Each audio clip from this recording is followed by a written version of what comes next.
Hey guys, welcome back to Andy's Dinosaur Reviews, and today we have a super awesome, very exciting day because we get to take on the new Ceratopsians from the Beast of the Mesozoic Ceratopsian series. We begin our reviews of Wave 2. We have already actually reviewed two figures from Wave 2 prior because we had a few early access figures that had arrived a little ways back. We had already taken a look at the Spiclipius and the Regaloceratops. Well, we now have an awesome opportunity to take a look at the rest of Wave 2, and clearly we are going to start with the Pachyrhinosaurus, as it's one of my favorites from the entire series, just because the paint scheme on it I thought looked really beautiful. A very nice natural looking paint scheme for a Ceratopsian, and it definitely looks really nice here in the packaging. As far as the actual packaging goes, you can see it's pretty much just like all of the others, but you can see a beautiful image of our Pachyrhinosaurus over here.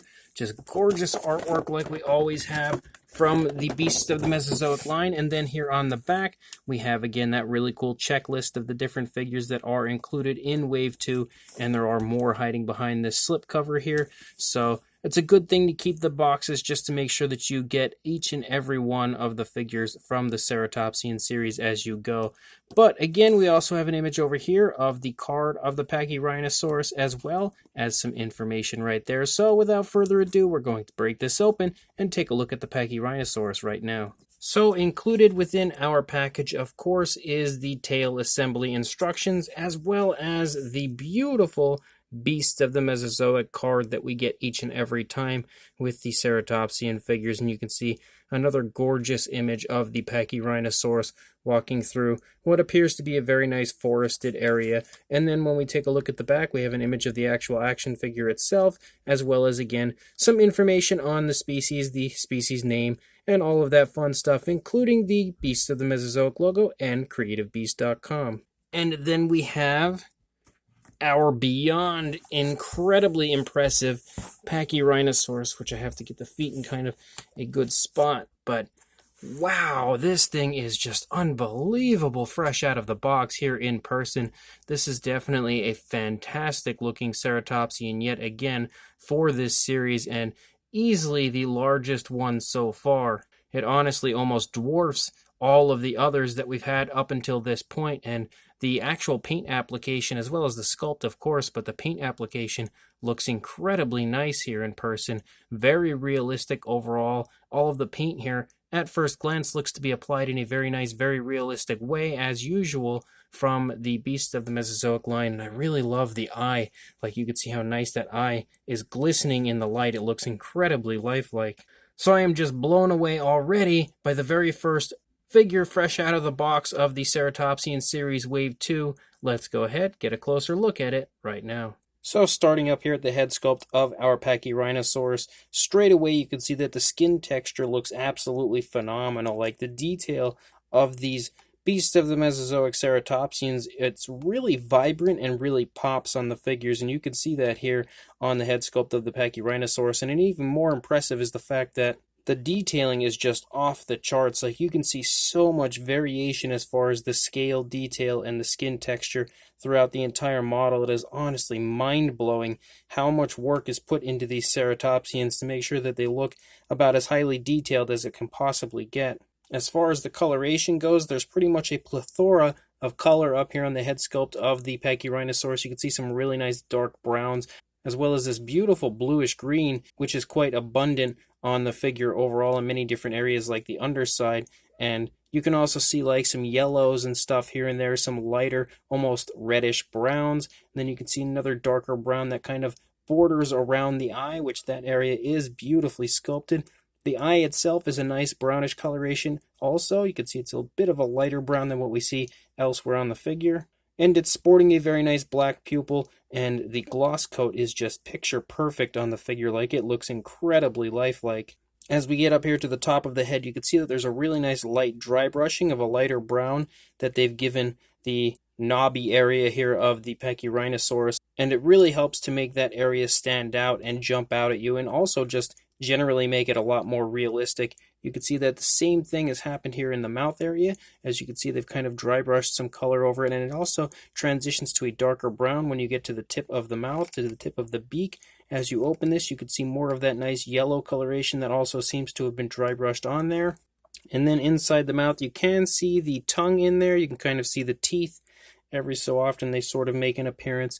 Inside the mouth, you can't see it too well because the mouth doesn't open super wide, but what we can see in there definitely looks nice. The coloration is very nice, very realistic as far as the tones chosen for the inside of the mouth. There's a nice gloss coat included in there as well, and you can, occasionally pick up on the fact that the teeth are in there. There, we can see them a little bit right there on both the upper and lower jaws, and they are also painted, so that is absolutely awesome as well. Then as you can see, we have paint on pretty much every one of the kind of spikes that run along the frill. Everywhere that you see, honestly, where they are present, you can see it's nicely and beautifully painted with a darker brown, and you have areas of this blue that kind of litter upside the face all the way up here onto the frill. You can also see it down running across the center of the frill here of the Pachyrhinosaurus, as well as that like scoot-like appearance up the center of the frill as well. The horns up here on the top are also really quite nicely painted. This one's a little bit tough to get, really good in-frame images of because, again, it's so large. It's a little hard to get into frame, but you can also see there's a nice dry brushing over top of those horns with like a nice light brown as well, making sure that those areas pop in a very realistic way again, like the Beasts of the Mesozoic Ceratopsion series figures usually do. They almost always apply really realistic paint, and they excel at using dry brushing techniques on their models. You can see that over here, this side of the head looks just as gorgeous as it did on the previous side. The eye is painted beautifully, like we had seen on the previous side as well. You can also pick up on the nostrils sculpted out right there, and then you can also in general see that the paintwork of the figure is incredibly well done as far as being nice and naturally applied. Beautiful paint scheme for the figure as well, and everything on it honestly looks very natural, and all of the colors blend and mesh together beautifully. You can also see that here on the underside of the figure we have that really nice bluish green color, and there's also a really beautiful wash that's been included, a nice dark wash that's been included with the figure to make that area of the detail pop and give it a little color variation as well. You can see the throat of the Pachyrhinosaurus as we run along the underside, as well as quite a bit of skin folding and skin wrinkling going on, which you continue to see as you move up here into the neck region. You see more of that up here and right here behind the lower jaw. And then up here you have that really nice brownish coloration, which also seems to have been given a nice dark wash. It seems like the figure primarily has had a nice wash applied to it, giving it a very, very realistic appearance. And then as you move back here into the body of the Pachyrhinosaurus, actually before I even go any further, right here you can see like a really nice tensing to the neck in that area as well. Didn't really notice that until I turned it up to like right here. I can see that then, and it kind of jumped out at me. The back of the frill as well looks beautiful as far as the detailing aspect, as well as the way that they've applied that nice dark wash to make that skin texture really pop. And then as you lead back into the body, you start to see some of these osteoderms and stuff poking up here and there, and they look really nice. They're painted with a black, and then up here on the top you have kind of a row of osteoderms or scoots that run along the back, along the spinal column, kind of like a ridge line that runs along the back of the Pachyrhinosaurus, and they are painted with a nice dark brown. And then you can also see that there are stripes which appear to be painted with either a black or a dark brown. It's really hard to tell. It actually looks more like a dark brown, almost like a burnt umber variation of brown. And that gives the figure, I think, a little bit of a flashy appearance, but with some nice dark tones. And if that doesn't make it flashy enough for you, once you come to the underside and you see that greenish coloration, it stripes up into the stomach, making sure that the Pachyrhinosaurus, although having a really nice natural coloration to it, also has a really flashy look. And I love that paint scheme on the figure. I think it was a genius idea on the part of Beasts of the Mesozoic to paint it this way, and it just comes off so well on the actual figure. You can see some more creasing and stuff right here behind the initial leg, the front leg. Beautiful scale detail as we move down the course of the body. You can also see the muscles are very nicely defined within the front leg here. As you get down into the foot, the nails are painted beautifully. The foot sculpt looks gorgeous. You can see a few areas of like some lighter yellowish browns and stuff popping up here on the figure, which looks really nice. Also, the elbow is present back here. And again, the nails have a nice gloss coat, so they shine very realistically. That foot sculpt is just beautiful. The scale detail is really vibrant in that area as well.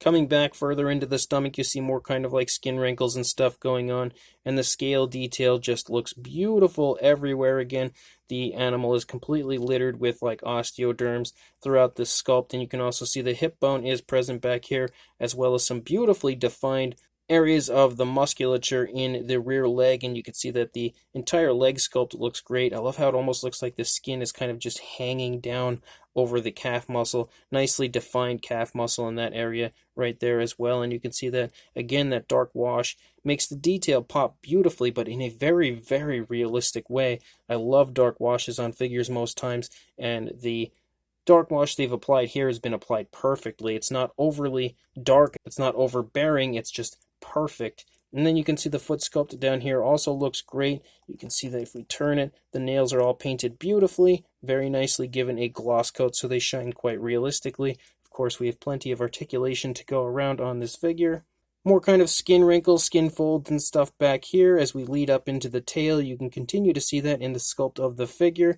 Beautiful greenish coloration again here running along the underside, but then we also have those stripes that run along the upper side of the Pachyrhinosaurus, and you can see that the scale detail transitions, like it gets larger and larger until we get up here. You can see it's really big up here, but it's also a little bit larger as we reach the top of the tail, but it does taper off to a bit more of a fine scaling the further out into the tip of the tail that you get.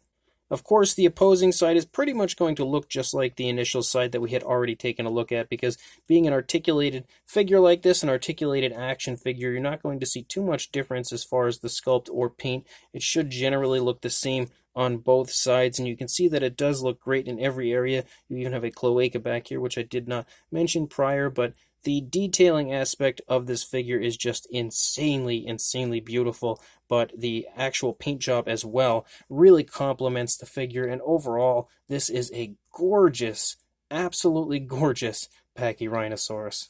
As far as articulation goes on our Pachyrhinosaurus, of course, we do have the articulated jaw, which we have already mentioned. We also have articulation in the neck in two spots. So we've got one right here and one right here, which does allow for some really nice posability with the figure. It's kind of swiveled. You can move the head up and down pretty much any way you would like. As you get back into the body, you have articulation in the shoulder area as well as the elbow. And then we also have articulation in the wrist, which the two are kind of trying to move together, but you can also see that it does swivel quite nicely in the wrist area. And again, the articulation allows for so much posability and display options with your figure. You also have articulation in the midsection here, so you can kind of turn your Pachyrhinosaurus and articulate it any way you would really like, as well as the hip, and it's really, really smooth. Like, it's probably the smoothest articulation that I think I've seen on any of the beasts of the Mesozoic figures so far. We also have articulation in the knee, which is incredibly stiff right now. I don't want to move it and end up breaking it, but it does move forward and back right there. And then down here we have two other areas in the ankle area to articulate our Pachyrhinosaurus, and it also works pretty smoothly. You can see it works pretty well, but a lot of these areas seem to be a little stiff. Well, not a lot, but we do have some stiffness here in the knee, a little bit down here in the ankles, which a hairdryer or, some hot water, getting them to loosen up a little bit would definitely be a good idea. And then once you can move them around, they should work perfectly from there. And then you also have articulation in the tail, which can move up, down, left, right, and then also swivel pretty much any way you would like. So absolutely overloaded with beautiful articulation, as well as an incredible sculpt and gorgeous paint application. As far as a size goes, and again, this is definitely the biggest one so far, for a length, you are looking at about the 15 3/4 inch range, or about the 40 centimeter area. And then for a height to the top of the frill,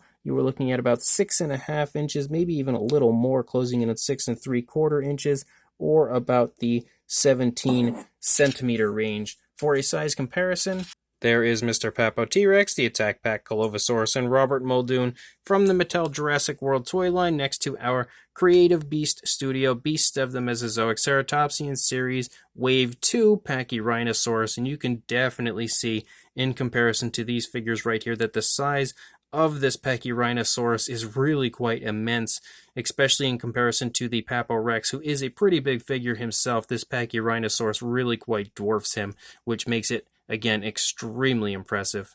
And then for another comparison, previously the Protoceratops was the biggest Beasts of the Mesozoic Ceratopsian series figure that I had in my collection. But as you can see, the Pachyrhinosaurus definitely beats out the Protoceratops in the size department. Not too much if you look at it as far as like the head size and stuff, which the Protoceratops does have a bit of a larger head than normal Ceratopsians do. But you can definitely see in overall length and body mass, the Pachyrhinosaurus is definitely substantially larger.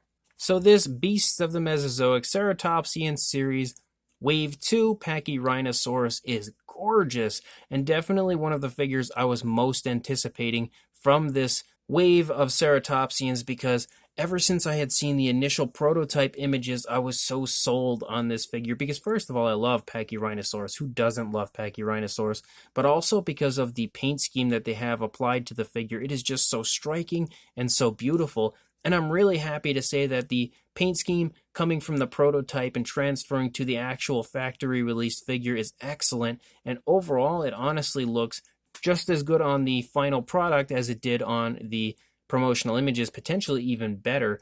It in hand looks beautiful, and they have done a tremendous job on the actual application of the paint. Like, it really looks nice and natural on the figure in every way. Nothing on this looks like paint on a figure. It honestly, in my opinion, all looks like beautiful variations of body color. The sculpt is really beautiful as well. Again, you can never look at a Beast of the Mesozoic figure and see anything other than about as highly detailed of a sculpt as you could possibly get. They always include every ounce of detail that you would expect to find, and they include it in very realistic fashion, and you can see that all over this Pachyrhinosaurus. Like, just looking at that head sculpt, that is one of the most beautiful looking head sculpts of a Pachyrhinosaurus that I've ever seen in my entire life, and all of it just meshes so well with the paint application that, again, it honestly looks like this is the coloration a Pachyrhinosaurus is, or at least should be.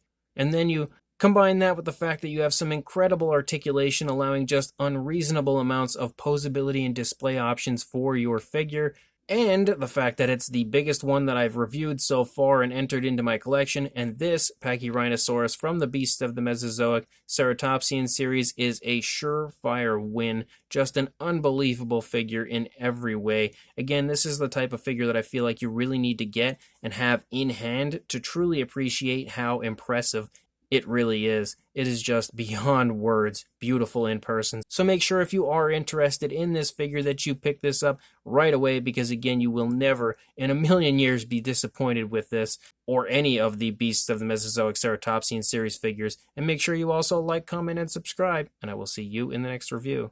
Thanks for watching.